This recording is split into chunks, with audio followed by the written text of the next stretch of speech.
Guys, sabi nila may makikita ka daw na dragon sa dulo eh. Ala punyeta. Ano yun? Posible makuha tong gem. Tingnan nyo. Punyeta naman, dito pa lang sa unahan, hirap na. Bakit kasi nilagyan ng mga gagamba na dito? Okay, yun, nakuha natin. Grabe. Una pa lang, hirap na tayo.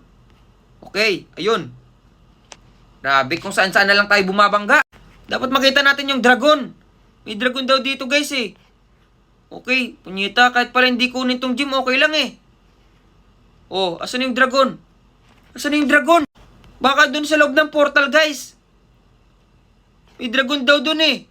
Oh, kahit pala hindi na kunin itong mga gems na to eh. Diretso na tayong portal. Makita natin yung dragon. Hala, saan yung dragon? Sino yung dragon? Hala, baka doon na banda. Malapit na tayo sa dragon. Ayoko na dyan. Dito na tayo, guys. Diretso na tayong portal. Oh, di naman to pataasan ng gems eh. Pakabot tayong dulo, goods na. Makita yung dragon. Oh, saan yung dragon?